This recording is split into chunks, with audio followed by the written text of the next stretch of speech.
the Swiss Alps. Silent, massive, majestic, and the closest man can come to eternity on Earth. There's always the snow and the rock of the mountain itself, and as long as written memory, the hardy climbers. Each generation challenges the heights and learns to respect them. Up here is solitude and peace and a moment for reflection. Here the Swiss found inspiration to build and nurture the world's oldest democracy. A lot of the snow is melted now, feeding the land and freshening the city's rivers for Switzerland's other favorite season, the rich and colorful summertime.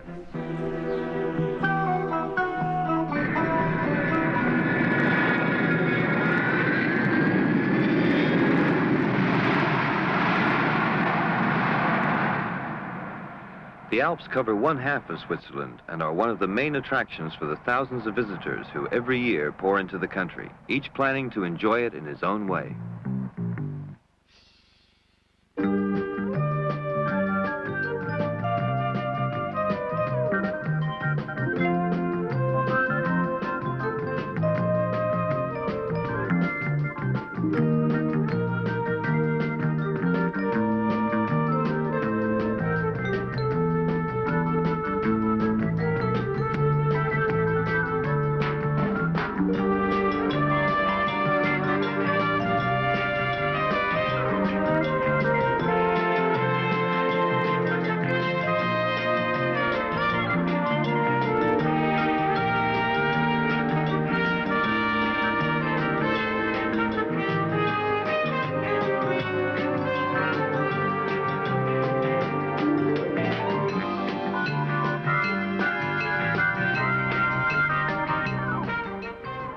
Many Swiss holidays start in Geneva, in French-speaking Switzerland. Geneva's international flavor is the result of a rich cultural history. It was at the Cathedral Saint-Pierre that Calvin preached his Reformation doctrine, earning for Geneva the title of Protestant Rome. Today, Geneva is a commercial center with many fine shops offering quality merchandise. Nestled in the corner of Loch Lomond, at the outflow of the Rhone River, Geneva offers its citizens and guests the advantages of a resort in a cosmopolitan setting.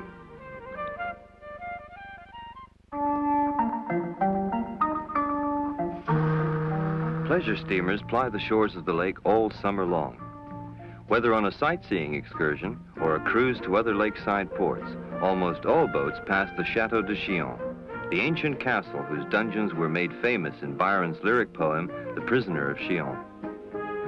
Constructed in its present form during the 13th century, Chillon's original foundations date back to Roman times.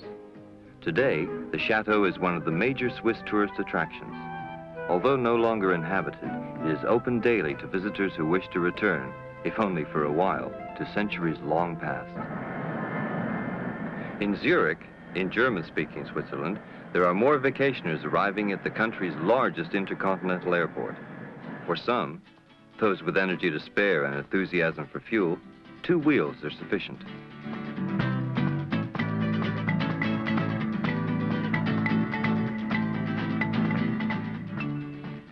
Bicycles are a very basic mode of transportation in Switzerland, and as a sport, cycling ranks very high with the Swiss.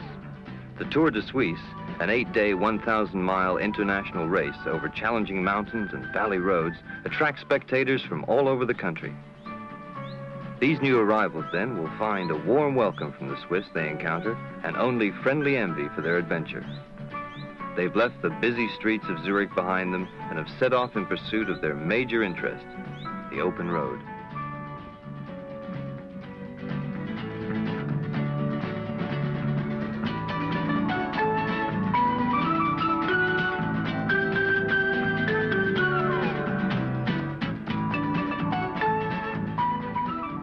The little town of Appenzell has a deep reverence for the past. It played an important role in the formation of the Swiss Confederation.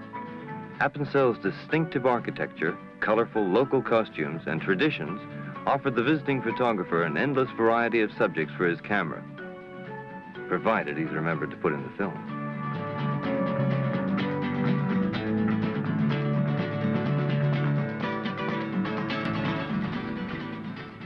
The next stop is Lucerne, one of the most visited cities in Switzerland. Everything here centers around the lake, which serves many purposes, all pleasing to the eye or the feet. This is the historic heart of Switzerland, near to where the country began with the union of the first 3 cantons in the 12th century.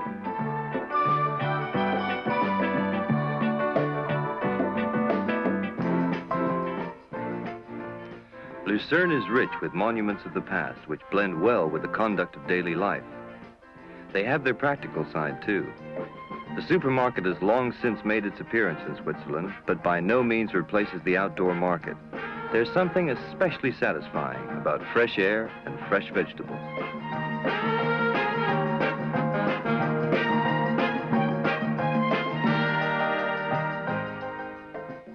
Nearby, while a casual repast is enjoyed, the semi-finals of an international rowing contest takes place. Water sports are popular in Switzerland, and this kind of precision teamwork is always sure to draw a crowd.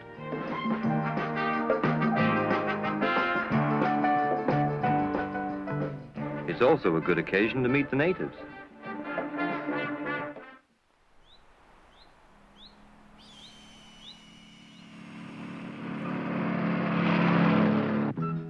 Renting a car in Switzerland is easy and a nice way to explore the Lake of Geneva region. The canton of Vaud is resplendent with well-kept roads winding through vineyards and verdant pasture land. Dairy products from the Vaud are famous, and no wonder. In this corner of the world, life revolves around the cow, and a herd in transit always has the right of way.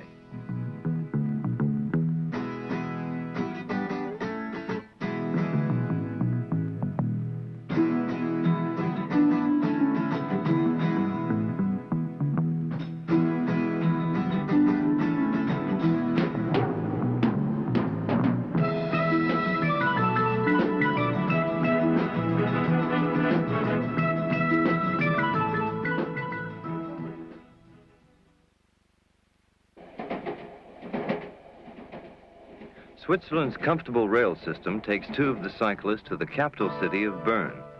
The city is bisected by the river Aar and rejoined by a score of small bridges. Bern has an old town and a new town, but the meaning of those terms becomes irrelevant when we discover that the new town is centuries old.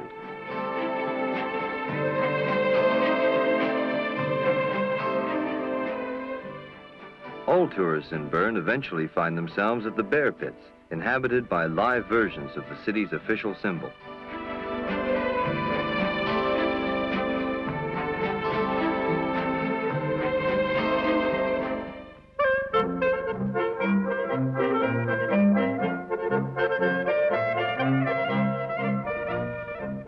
The third cyclist has left the group temporarily for a day in Boule in the Gruyere region. There's a local festival in progress, and the solitary tourist teams up with another spectator. One of the highlights of the day is a visit by les Armailles down from the mountains for a market day. Aware of the colorful picture they present, these dairy farmers are pleased to pose for visitors' cameras.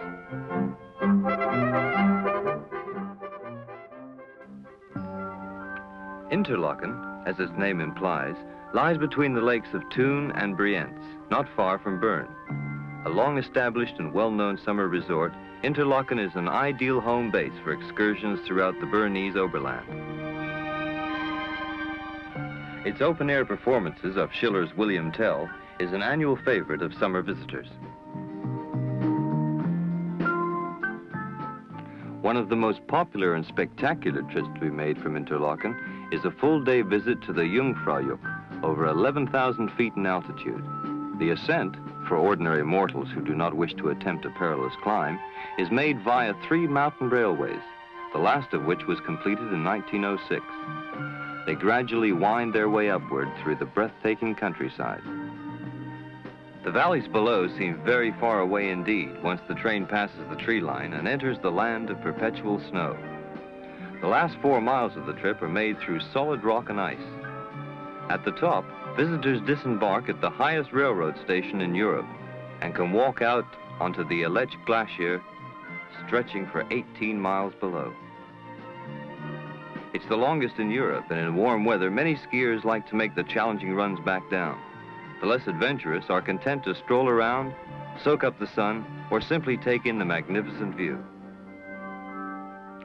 From the Jungfrau Belvedere, it is possible to see for miles across the Bernese Oberland, over to the Jura Mountains, and as far as the Black Forest in Germany.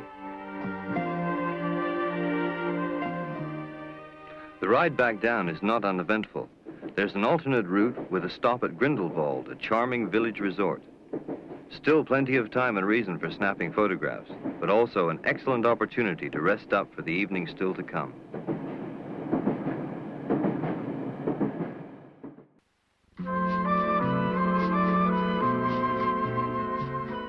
Dining in Switzerland is a serious business to be undertaken with ceremony. The car travelers have chosen a candlelight and music setting for their dinner. Escargot vigneron for a daring appetizer, a main course of entrecôte accompanied by a remarkable Swiss wine, and for dessert, the dramatic preparation of pêche flambée.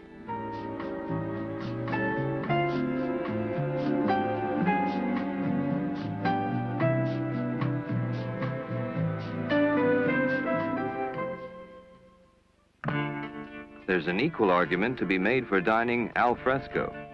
Bread, sausages, and cheese fortify the climbers for their afternoon hike.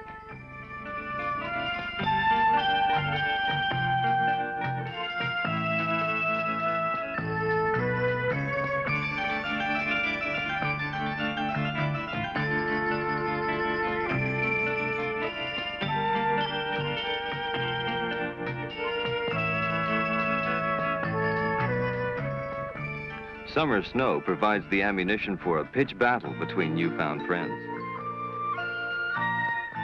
Things look a bit uneven at first, so the outcome is all the more surprising.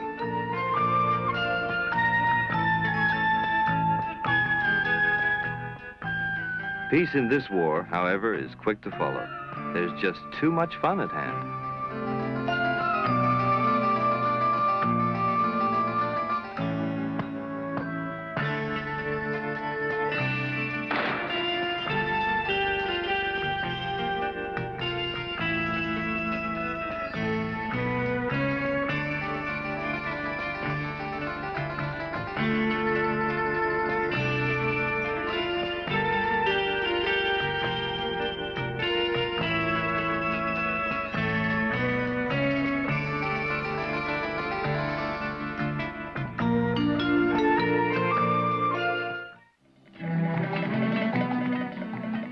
On the road again.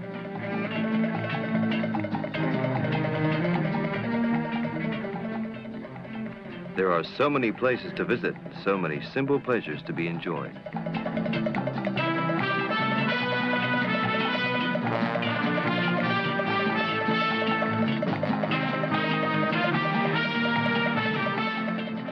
The magnificent Rhone Glacier. Its icy mass forms the wellspring of the historic Rhone River.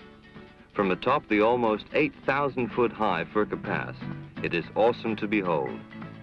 The bikes are given a thorough check before the exhilarating ride down.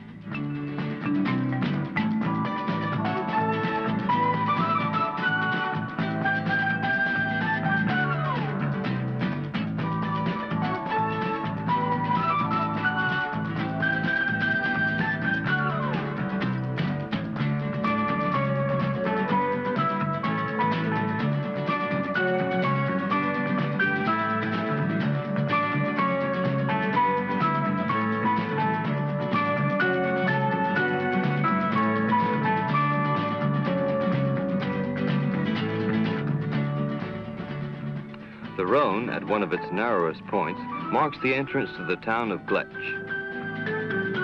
One of the highest recommendations for touring Switzerland is the great number of Swiss to be seen enjoying their own country.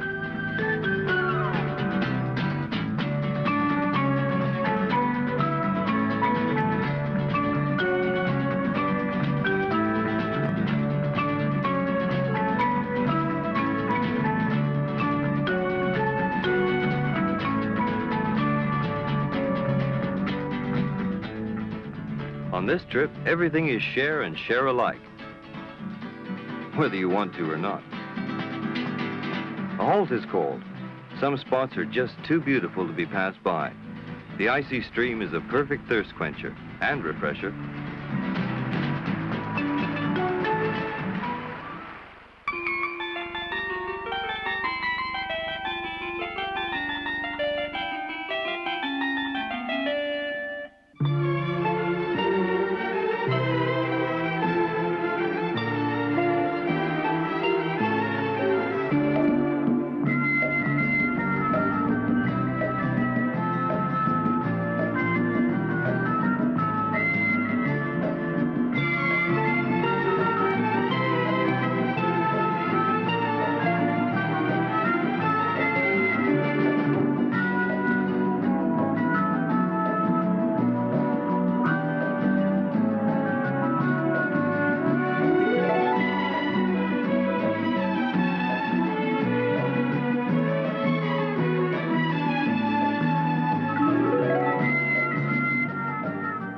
Alpine soil is rich, and during harvest, the farmer makes hay while the sun shines.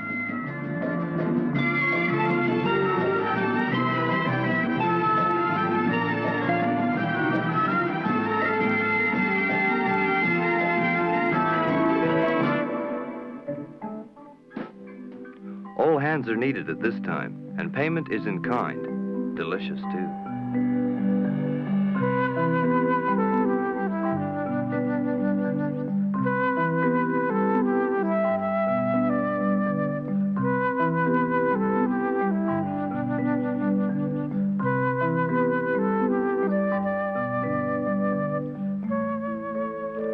Switzerland has no direct access to the sea, but in an almost unprecedented act of generosity, Mother Nature gave the country over 2,000 lakes. Some are big, some are small, some are famous, some are nameless. All of them add another element of fun to every Swiss holiday. On almost any of them, you can find sailing, fishing, water skiing, canoeing, boating, sunbathing.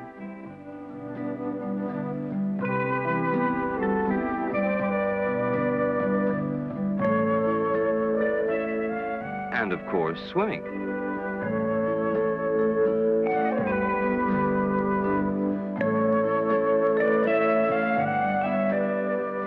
Not to mention diving.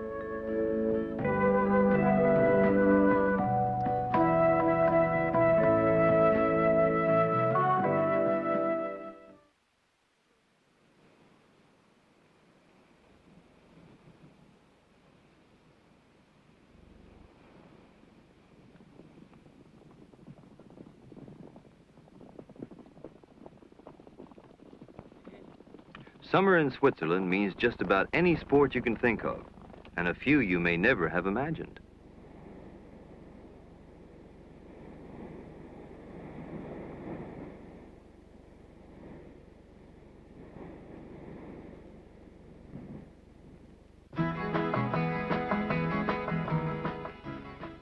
Today's itinerary takes the car through a collage of lakeside resorts, country roads, and towns, heading toward one of the most famous mountain passes in European history.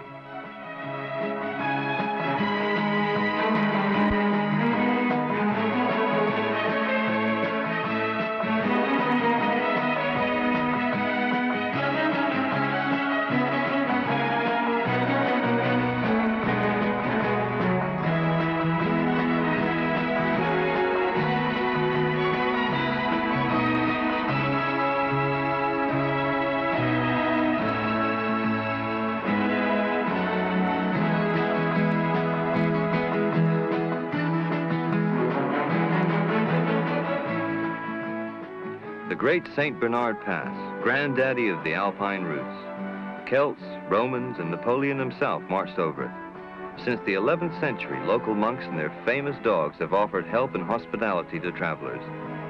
A tunnel through the mountain was opened in 1963, connecting Switzerland and Italy. But many summer visitors still choose the pass for its beauty and ever-changing scenery.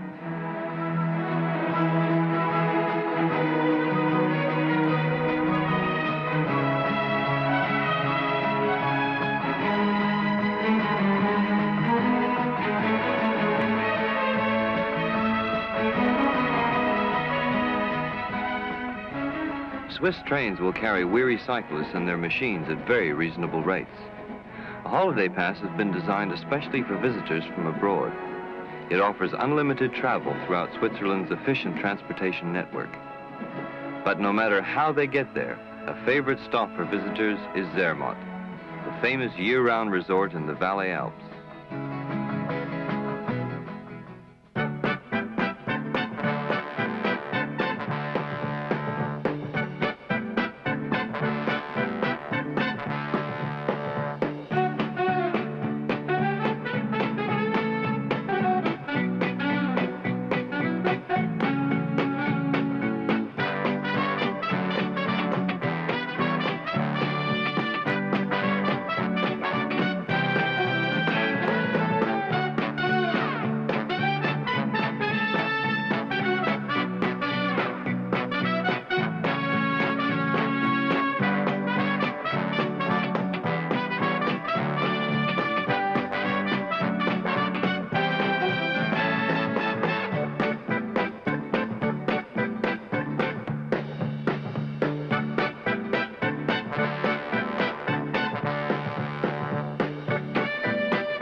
Thanks to its high altitude, Zermatt offers an endless winter to die-hard skiers who can have their summer sunshine too.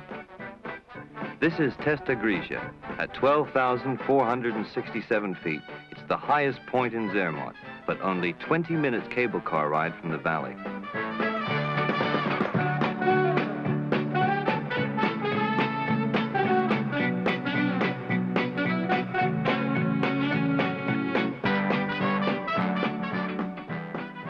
Zermatt is a mecca for expert skiers and beginners.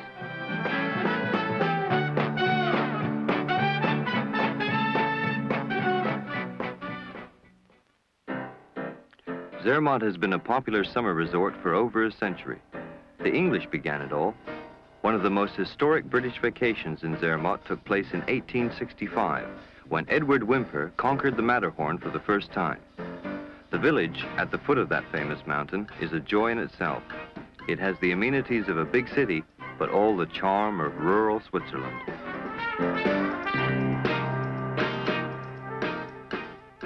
No cars are allowed within the borders of the village, which means more room for people and other pedestrians.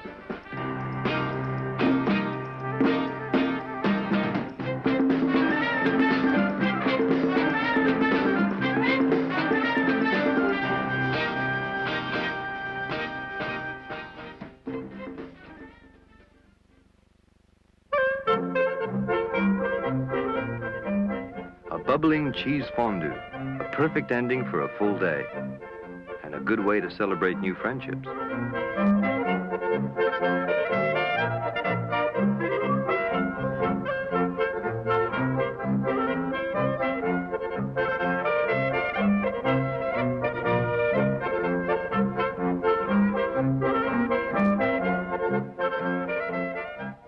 Salut. Santé. Chin chin. Prost. Viva. Cheers.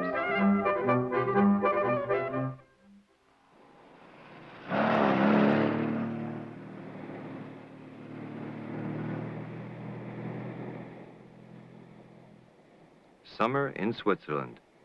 It's never really over.